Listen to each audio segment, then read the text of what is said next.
नमस्कार मैत्रिणींनो, संगीता किचन रेसिपीमध्ये तुमचं अगदीच मनापासून स्वागत आहे. बघा, इथं मी मैत्रिणींनो पावशेर भेंडी घेतलेली आहे. पाहू शकता, अगदीच मस्त कवळी लसलशीत अशी ही भेंडी आहे. आणि इथं 4 बोरी बटाटा घेतलेला आहे. चला ही भेंडी अगदी मस्त आपण धुवून काढूया. पहा मैत्रिणींनो, भेंडीची भाजी तुम्ही प्रत्येक वेळेस खाल्ली असेल, बनवली असेल, पण आजची भेंडीची भाजी मी तुम्हाला याच्या आधी बी भेंडीच्या भाजी दाखवलेल्या आहेत, भरपूर साऱ्या दाखवलेल्या आहेत. पण ही भेंडीसुद्धा खूप वेगळी आणि खूपच खायला टेस्टी. मग चला आज बनवूया याची भेंडीची रेसिपी. मग ती कशी बनवायची नक्कीच मी तुम्हाला सांगते. पहा इथं मस्तपैकी भेंडी घेतलेली आहे. ती मी आता अगदी स्वच्छ अशी धुवून घेते आणि पूर्ण ह्या ताटात बघा काढून घेते. आता ही भेंडी मी पाणी ओतून दिलेलं आहे, मोकळी कढईत घेतलेली पाहू शकता. आता ही भेंडी मी तुम्हाला चिरून दाखवते. पण भेंडी कशी बनवायची ना, भेंडी आपल्याला तिरकी चिरायची ना छोटे तुकडे करायचे. पाहू शकता इथं एका भेंडीचे मी 2 तुकडे करणार आहे मैत्रिणी. पहा लय लहानही नाही लय मोठे बी नाही. पहा अशा पद्धतीने करणार आहे. अशा पद्धतीने आपल्याला ह्या भेंडीचे संपूर्ण असे तुकडे करून घ्यायचे. हे असे मधोमध तुकडे केले की त्याच्यानंतर पुन्हा आपल्याला असे उभे काप करून घ्यायचे. पहा भेंडीचे अशा पद्धतीने मी उभे काप करून घेणार आहे. मग आता हे उभे काप का करायचे हे मी तुम्हाला पुढं गेल्यावर सांगतेच. आपण उभे काप का करायचे हे भेंडीचे, हे बघा अशा पद्धतीने संपूर्ण भेंडी मी तुम्हाला ही चिरून दाखवणार आहे मैत्रिणी. तुम्ही पाहू शकता. हे बघा मस्तपैकी इथं भेंडी चिरून घेतलेली आहे. अशीच भेंडी चिरून घेतलेली आहे आणि बटाटा बी तशाच पद्धतीने मी चिरून घेतलेला आहे. पहा मस्तपैकी अशा उभ्या खापा करून. भेंडी बटाट्याचं कॉम्बिनेशन खूपच भारी आणि चव बी खूप छान लागते. चला इथं वाटणाची तयारी. इथं थोडेसे शेंगदाणे घेतलेत, धने घेतलेले आहेत, सफेद तीळ घेतलेत पाहू शकता. एक टॅमॅटो फोडणीसाठी घेतलेला आहे, लसूणही घेतला आहे. आता मैत्रिणींनो आपल्याला हे शेंगदाणे अगदीच गवाळ असे भाजून घ्यायचे. ते शेंगदाण्यावर डागही पडून द्यायचा नाही, असे भाजायचे. तर अगदी खरपूस असे भाजून घ्यायच्यात. पहा खरपूस शेंगदाणे एकदम खरपूस असे कुरकुरीत असे शेंगदाणे झाले पाहिजे. अशा पद्धतीने आपल्याला हे भाजून घ्यायच्यात. पहा कारण की आपण आणि पाण्याचा अजिबात एकही थेंब वापरायचा नाही आहे बरं का. आपण आता एक भाजून टाकल्यावर त्याचा असा सुगंध छान येतो ना आणि चवही खूप अप्रतिम लागते.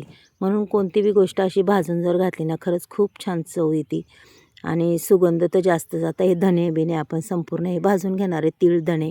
आणि धने जर भाजले तर खरंच त्याचा तर खूपच छान सुगंध येतो. छान पद्धतीने मी आता इथं धने आणि तीळ गवाळ भाजून घेणार आहे बघा. आणि तीळ जर उडायला लागले तर म्हणायचं आपले भाजून झालेले आहेत बरं का. की पुटकणी अशी खाली काढायची, त्यालासुद्धा अजिबात असा डाग पडला नाही पाहिजे काळे वगैरे. त्याच्यानंतर इथं लसणाच्या 2-3 पाकळ्या होत्या, त्यासुद्धा मी टाकलेल्या आहेत पाहू शकता. त्याच्यानंतर आपल्याला थोडीशी कोथिंबीर टाकायची, तीसुद्धा मी इथं भाजून घेणार आहे. कोथिंबीर आणि ते अगदी छान पद्धतीने मी भाजून घेतलेले पाहू शकता. आता इथं कढईमध्ये तेल टाकलं आहे, भरपूर सारं तेल टाकलेलं आहे आणि तेलात हा बटाटा आपल्याला इथपर्यंत परतायचा आहे की आपला बटाटा तेलात शिजून निघाला पाहिजे, एवढा आपल्याला परतून घ्यायचा. अगदी खरपूस असा मैत्रिणी परतून घ्यायचा आहे पाहू शकता. अगदी छान खरपूस असा बटाटा झाला आहे परतून, म्हणजे पूर्ण म्हणतात ना 90% बटाटा आपला तयार झालेला आहे हा. आता मी त्याला संपूर्ण असा काढून घेते पहा मैत्रिणी. खास तुमच्या डब्यासाठी ही भाजी तयार होते मैत्रिणी. डब्याला म्हणा अगदी 2 दिवस राहिली तरी ती खराब नाही होणार. अशा पद्धतीने ही भेंडी बटाट्याची भाजी होती. चला आता ही 2 टप्प्यामध्ये ही भेंडीसुद्धा मी परतून घेते बघा. तेल जास्तच उडतं आहे, त्याच्यामुळं मैत्रिणी जपून कोणतं बी काम करायचं. कारण की तेल काय कुठंही उडू शकतं डोळ्या वेळात. जरा ओलसर असल्यामुळं ते थोडंसं ओढतं आहे. चला आता इथं भेंडी अगदी छान पद्धतीने खरपूस अशी हे बघा परतून घेणार आहे. मस्त भेंडी झालेली आहे परतून. आणि अशी परतलेली भेंडी खरंच त्याची चव एवढी छान लागते ना. आणि खरंच मैत्रिणींनो 2-3 दिवससुद्धा तुमची ही भेंडी जसून तशी राहणार, खराब अजिबात होणार नाही. खूप छान होती पाहू शकता तुम्ही. आता त्याच्यानंतर आपल्याला इथं टाकायचं आहे पाहू शकता तुम्ही. मी टाकणार आहे जिरी आणि मोहरी. जिरे मोहरी छान मैत्रिणी तडतडून द्यायची पहा. मस्त तडाटलेली गेले की आपल्याला तो पूर्ण एक टोमॅटो आपण जो कट करून घेतला ना बारीक, तो सुद्धा आपल्याला टाकायचा आहे याच्यात, पाहू शकता. मस्त असा हा टोमॅटो मी परतून घेणार आहे छान पद्धतीने. टोमॅटो जेवढा तुम्ही परतसान तेवढा तो भारी लागतो आणि त्याची चव बी खूप अप्रतिम लागते मैत्रिणी. मैत्रिणी तुम्ही अनेक वेळा भेंडीची भाजी बघितली असेल, पण आजची तुम्ही भाजी पाहून तुम्हाला कसं वाटतंय, कशी वाटते ही भाजी, नक्कीच मला तुम्ही कमेंट बॉक्समध्ये सांगू शकता की आजची भेंडीची भाजी कशी झाली ती. इथं मी आता थोडीशी धना पावडर आणि चिमूटभर हळद टाकलेली आहे, जास्त धना पावडर नाही टाकला. त्याच्यानंतर आपण याच्यात कांदा लसूण मसाला हा टाकून देणार आहे पहा. थोडीशी बेडगी मिरची पावडर टाकलेली आहे रंगासाठी, आणि अगदीच आपल्याला किती तिखट लागते त्याच्यानुसार तुम्ही टाकू शकता मसाला.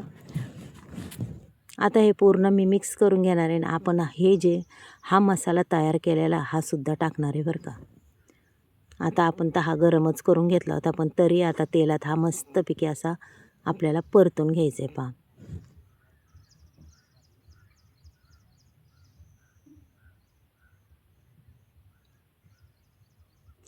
अगदीच छान चव लागते मस्त. जेवढा तुम्ही मसाला परतसाल तेवढी चव अप्रतिम लागणार आहे, पाहू शकता तुम्ही.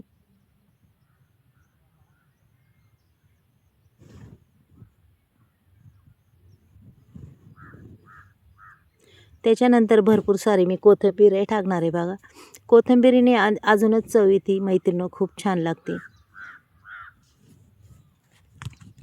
त्याच्यानंतर टाकायची ही पूर्ण भेंडी परतून घेतलेली, ही सुद्धा मी त्याच्यात टाकणार आहे पहा. भेंडी बटाटा अगदीच म्हणायचं आपली भेंडी झाल्यातच जमा आहे मैत्रिणी, फक्त तिला आता फ्राय करायची, बाकी काहीच नाही. म्हणजे मसाल्यातून अशी मस्तपैकी हलवून घ्यायची पहा. इथं आता चवीनुसार मी मीठही टाकून घेते मैत्रिणी. मीठ या तुमच्या अंदाजाने टाका. कोणाला कधी कधी आळणे लागतं, कोणाला थोडंसं खराट लागतं, म्हणजे प्रत्येकाची आवड निवड ही वेगवेगळी असते. आता पूर्ण आपण ही भाजी अशी मिक्स करून घेऊया पहा. पहा मैत्रिणी, एकही थेंब पाण्याचा न वापरता आपली भेंडी चिकट वगैरे अजिबात कशीच झालेली नाही आहे. एकदम मोकळी सुळसुळीत अशी भेंडी आहे. तुम्हाला दिसतच असेल, मी हलवताच तुम्हाला भेंडी कळाली असेल आज कशी झालेली आहे. एकदम मोकळी सळसळीत अशी भेंडी झालेली, आणि खरंच खूप चविष्ट ही भेंडीची भाजी होती. खायला बी खूप छान लागते पहा.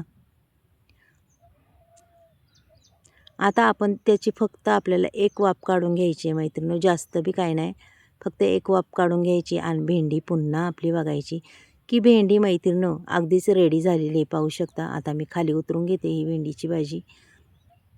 पहा किती छान रंग आला आहे, आणि कलर बी पहा भेंडीचा जसून तसा हिरवागार आहे, आणि दिसते बी किती छान, पाहू शकता तुम्ही. मस्त वाटते का नाही भेंडी, अगदी मोकळी मोकळी सळसळीत. मैत्रिणींनो नक्कीच सांगा आजचा जर तुम्हाला व्हिडिओ आवडला तर एक लाईक एक सबस्क्राईब करा. कोणी नवीन असेल त्यांनी करा. मैत्रिणींनो माझे व्हिडिओ शेअर करा. मग चला मैत्रिणींनो आपण उद्या भेटूया. बाय.